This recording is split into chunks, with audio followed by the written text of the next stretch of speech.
जय हिंद। तो हमारे पास है आज 12th का केमिस्ट्री पेपर, ठीक है, जो 7 फरवरी को एग्ज़ाम हुआ है और हम इसे बहुत ही अच्छा से आंसर निकाल लिए हैं और आपको इस वीडियो में हम बताने वाले हैं। तो आप लोग फटाक से क्वेश्चंस निकालिए और साथ में मिलाते चलिए आपका कितना सही होता है और कितना गलत। कमेंट में फाइनल स्कोर अपना ज़रूर बताइएगा, ठीक है। तो चलिए चलते हैं प्रश्न की ओर बिना टाइम वेस्ट किए। सेट है हमारे पास एच। ऐसे तो सेट से कोई मतलब होता नहीं है क्योंकि सारा सेट में क्वेश्चंस एक ही होता है, बस आगे पीछे करके दिया हुआ रहता है। तो आप लोग वीडियो को करिए लाइक और चैनल को कर दीजिए सब्सक्राइब। तो चलिए चलते हैं प्रश्न की ओर। आप लोग सीधा प्रश्न और आंसर देखिएगा, ठीक है। क्वेश्चन 1 2 3 ये सब मत गौर करिएगा, क्वेश्चन सीधा खोजिएगा और उसका आंसर मिलाइएगा। चलिए, तो सबसे पहला प्रश्न है, ईंधन का समान सूत्र होता है। तो ए का सही आंसर ऑप्शन सी हो जाएगा, ठीक है। CnH2n+2O, ठीक है। तो इस तरह से हम क्वेश्चंस मिलाएंगे और ऑप्शन के साथ आंसर मिलाएंगे, ना कि हम क्वेश्चंस 1 2 3 4 करके, ठीक ना। अगला प्रश्न है हमारा, निम्नलिखित में कौन अभिकर्मक एसिटिल्डिहाइड एवं एसीटोन दोनों से आसानी से अभिक्रिया करता है। तो 2 का सही आंसर ऑप्शन बी हो जाएगा, ग्लिनार्ड अभिकर्मक। अगला प्रश्न 3 है, CH3CH2 COCH2 CH3 का IUPAC नाम है, क्या हो जाएगा। तो 3 का सही आंसर ऑप्शन बी होगा, 3 पेप्टेनोन, ठीक है, 3 पेप्टेनोन हो जाएगा। अगला प्रश्न है 4, निम्नलिखित में से किसके साथ कैनिजारो अभिक्रिया होती है। तो 4 का सही आंसर ऑप्शन बी हो जाएगा, HCHO। चलिए अगला प्रश्न 6 है, निम्नलिखित में कौन टार्टरिक अम्ल है, ठीक है। तो इसका सही आंसर 5 का हो जाएगा, ऑप्शन सी वाला, ठीक है। चलिए अगला प्रश्न देख लेते हैं। प्रश्न 6 है, एक कार्बनिक यौगिक की अभिक्रिया NaHCO3 के संतृप्त विलयन से कराने पर फुदफुदाहट होती है, तब वह यौगिक है। तो 6 का सही आंसर ऑप्शन सी हो जाएगा, एसिटिक अम्ल हो जाएगा। प्रश्न 17 है, निम्नलिखित में कौन आइसोप्रोपिल एमीन है। तो 7 का सही आंसर ऑप्शन सी हो जाएगा। अगला प्रश्न 8 है, निम्नलिखित में कौन उत्कृष्ट गैस आसानी से द्रवीकृत हो सकता है। तो 8 का सही आंसर ऑप्शन सी हो जाएगा, 1 सी। अगला प्रश्न 9 है, सल्फर का पेरोक्सी अम्ल है। तो 9 का सही आंसर ऑप्शन बी हो जाएगा, H2H2O8। चलिए अगला प्रश्न 10 से, निम्नलिखित में किस विधि के द्वारा नाइट्रिक अम्ल का निर्माण अमोनिया से होता है। तो 10 का सही आंसर ऑप्शन ए हो जाएगा, ओस्टवाल्ड विधि। प्रश्न अगला 11 है, निम्नलिखित में कौन गैस जल के ऊपर संग्रहित नहीं की जा सकती है। तो 11 का सही आंसर ऑप्शन डी, SO2। अगला प्रश्न 12 है, पारा और ओजोन की अभिक्रिया से निम्नलिखित में कौन बनता है। तो 12 का सही आंसर ऑप्शन बी, HgO2। अगला प्रश्न 13 है, क्लोरीन का विरंजक गुण का कारण है। तो 13 का सही आंसर ऑप्शन बी, ऑक्सीकारक गुण। प्रश्न 14 है, उत्कृष्ट गैसों का 72 इलेक्ट्रॉनिक विन्यास होता है। तो 14 का सही आंसर हो जाएगा ऑप्शन डी, ठीक है। अगला प्रश्न 15 है, एक फलक केंद्रित घनाकार इकाई सेल में परमाणुओं की संख्या होती है। तो 15 का सही आंसर ऑप्शन सी, 4। अगला प्रश्न 16 है, पिंड केंद्रित घनाकार सेल में पैकिंग का संकुलन गुणांक होता है। तो 16 का सही आंसर ऑप्शन सी हो जाएगा, 0.68। प्रश्न 17 है, निम्नलिखित में कौन लौह चुंबकीय पदार्थ है। तो 17 का सही आंसर ऑप्शन ए हो जाएगा, Fe यानी लोहा। प्रश्न 18 है, निम्नलिखित में किसमें फ्रैंकल दोष है। तो 18 का सही आंसर ऑप्शन सी हो जाएगा, सिल्वर क्लोराइड। अगला प्रश्न है 19, निम्नलिखित में किस यौगिक का जलीय घोल असमान प्रसरणी दाब प्रदर्शित करता है। तो 19 का सही आंसर ऑप्शन बी हो जाएगा, सामान्य नमक। प्रश्न 20 से किस विलेय के विलायक में एक मोलल घोल के क्वथनांक उन्नयन को कहा जाता है? तो 20 का सही आंसर हो जाएगा ऑप्शन ए, क्वथनांकमापी स्थिरांक। प्रश्न 21 है, निम्नलिखित में किसके जलीय घोल का वाष्प दाब सबसे कम होगा? तो 21 का सही आंसर ऑप्शन डी हो जाएगा। प्रश्न 22 से P4O10 का व्यापक उपयोग होता है? तो 22 का सही आंसर ऑप्शन डी, निर्जलीय कारक के रूप में। अगला प्रश्न 23 है, निम्नलिखित में कौन ऑक्साइड का सबसे अधिक अम्लीय होता है? तो 23 का सही आंसर ऑप्शन बी हो जाएगा, N2O5। अगला प्रश्न 24 है, निम्नलिखित में किसका बंधन ऊर्जा सबसे अधिक है? तो 24 का सही आंसर ऑप्शन बी हो जाएगा। प्रश्न 25 है, सल्फर अणु होते हैं? 25 का सही आंसर ऑप्शन डी, अष्टपरमाण्विक। ठीक है। प्रश्न 26 है, निम्नलिखित में कौन सबसे सबल भस्म है? तो 26 का सही आंसर ऑप्शन सी, CiO2। ठीक है। अगला प्रश्न 27 है, निम्नलिखित में कौन शून्य के अतिरिक्त सिर्फ एक ऑक्सीकरण अवस्था प्रदर्शित करता है? तो 27 का सही आंसर ऑप्शन बी, F2। प्रश्न 28 है, निम्नलिखित में कौन अवकारक का कार्य नहीं कर सकता? तो 28 का सही आंसर ऑप्शन डी हो जाएगा, CO2। प्रश्न 29 है अगला, अभिक्रिया इतना उत्पन्न के लिए ये बराबर होगा? तो 29 का सही आंसर हो जाएगा ऑप्शन ए। ठीक है। चलिए अगला प्रश्न देख लेते हैं। प्रश्न 30 है, रेडियो सक्रिय क्षय है एक? तो 30 का सही आंसर हो जाएगा ऑप्शन बी, प्रथम कोटि की अभिक्रिया।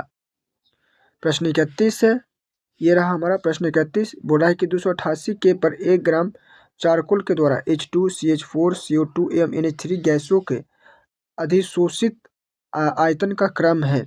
तो 31 का सही आंसर ऑप्शन डी हो जाएगा। ठीक है।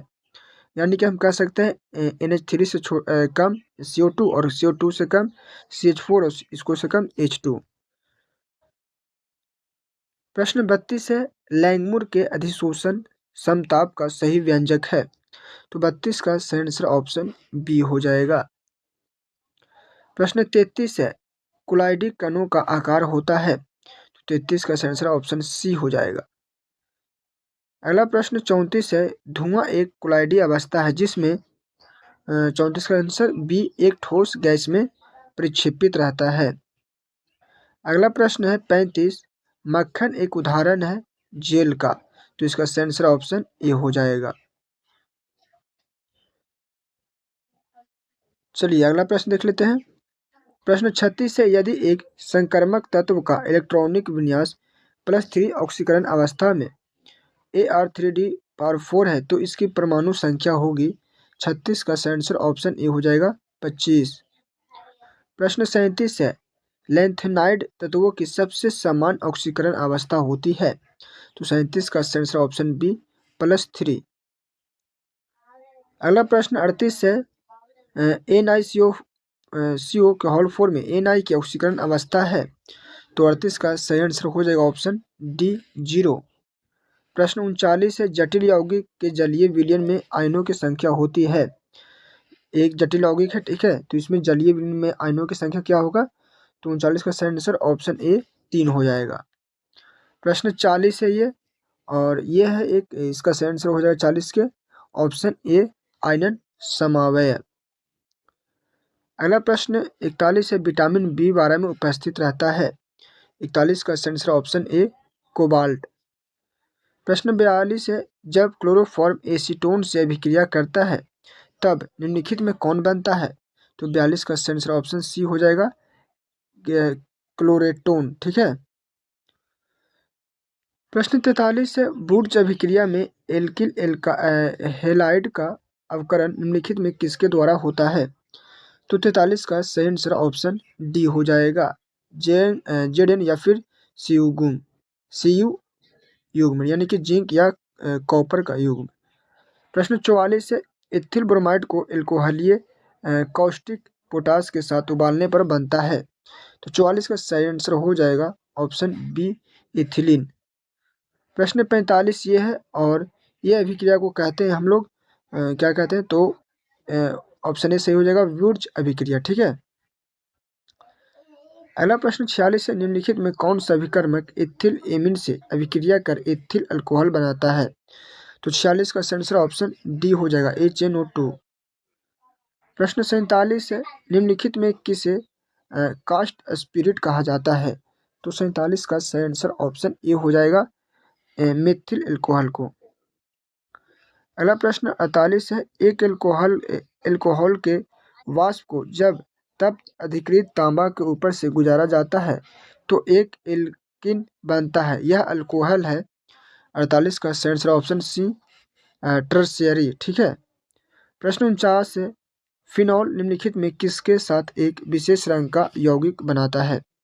तो 49 का सही आंसर हो जाएगा ऑप्शन सी। ठीक है। चलिए अगला प्रश्न हमारा 50 है, बोरा निम्नलिखित में किस विधि से मिथिल एमीन बनाया जाता है? तो 50 का सही आंसर हो जाएगा ऑप्शन बी, हॉफमान ब्रोमेमाइड अभिक्रिया। ठीक है, ब्रोमेमाइड अभिक्रिया। प्रश्न 51 है, माल्टोस के जल अपघटन से प्राप्त होता है? तो 51 का सही आंसर ऑप्शन डी, ग्लूकोज के 2 अणु। अगला प्रश्न 52 है, निम्नलिखित में कौन एक वृहत अणु नहीं है? तो 52 का सही आंसर ऑप्शन सी हो जाएगा, पामीटेट। प्रश्न 53 है, निम्नलिखित में कौन ज्वेटर आयन बनाने में समर्थ है? तो 53 का सही आंसर ऑप्शन ए हो जाएगा। प्रश्न 54 है, निम्नलिखित में किसका उपयोग प्रति ऑक्सीकारक के रूप में होता है? तो 54 का सही आंसर ऑप्शन ए हो जाएगा, साइट्रिकम। अगला प्रश्न 55 है, राइबोफ्लेविन निम्नलिखित में किसका रासायनिक नाम है? तो 55 का सही answer option B, vitamin B2। प्रश्न 56 है, निम्नलिखित में किसका उपयोग उपसामक के रूप में होता है? तो 56 का सही आंसर ऑप्शन ए हो जाएगा, ल्यूमिनल।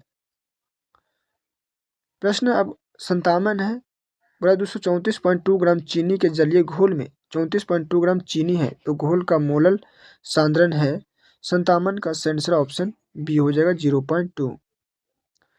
प्रश्न 58 है, निम्नलिखित में कौन समीकरण फैराडे के विद्युत अपघटन संबंधी प्रथम नियम को व्यक्त करता है?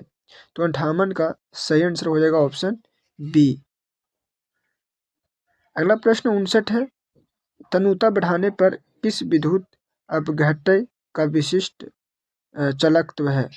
तो 59 का सही आंसर हो जाएगा ऑप्शन बी, घटता है। प्रश्न 60 है, ए बी सी और डी धातुओं के मानक अपकरण क्रमशः विभव क्रमशः -3.05, -1.66, -0.40 और +0.80 वोल्ट है। इनमें किस धातु की अपकरण क्षमता सबसे अधिक है? तो 60 का सही आंसर ऑप्शन ए का हो जाएगा। प्रश्न 61 है, निम्नलिखित में कौन द्वितीयक सेल है? तो 61 का सही आंसर ऑप्शन बी हो जाएगा, लेड स्टोरेज बैटरी। प्रश्न 62, निम्नलिखित में कौन अभिक्रिया के वेग पर ताप के प्रभाव को व्यक्त करता है? तो 62 का सही आंसर ऑप्शन सी हो जाएगा, आर्हेनियस समीकरण। अब प्रश्न 63 है, निम्नलिखित में कौन प्रथम कोटि की अभिक्रिया नहीं है? तो 63 का सही आंसर हो जाएगा ऑप्शन बी। अगला प्रश्न है 64, बोरा निम्नलिखित में कौन पदार्थ पाइसीकारक का कार्य करता है? तो 64 का सही आंसर ऑप्शन सी, साबुन। प्रश्न 65, निम्नलिखित में कौन जैव उत्प्रेरक है? तो 65 का सही आंसर ऑप्शन बी, एंजाइम। प्रश्न 66 है, निम्नलिखित में कौन आकार चयनात्मक उत्प्रेरक है? तो 66 का सही आंसर हो जाएगा ऑप्शन डी। चलिए नेक्स्ट प्रश्न देखते हैं। नेक्स्ट प्रश्न हमारा 67 है, थर्माइट विधि में अवकारक है? तो इसका सही आंसर ऑप्शन डी हो जाएगा, Al यानी एल्युमिनियम। प्रश्न 68 है, निम्नलिखित में किस धातु का निष्कर्षण तनु साइनाइड विलयन से उसके अयस्क निक्षालन से प्राप्त किया जाता है? तो 68 का सही आंसर ऑप्शन ए हो जाएगा, सिल्वर। अगला प्रश्न 69 है, हड्डियों का मुख्य संघटक है? तो 69 का सही आंसर ऑप्शन बी हो जाएगा। प्रश्न 70 है, निम्नलिखित में किस धातु का निष्कर्षण उसके अयस्क के विद्युत अपघटन से नहीं होता? तो 70 का सही आंसर ऑप्शन डी Fe यानी लोहा। तो हम सारा प्रश्न का आंसर बता दिए हैं। अब आप मिला लीजिए अच्छा से और कमेंट में फाइनल स्कोर अपना जरूर बताइए, ठीक है। तो मिलते हैं अगले वीडियो में।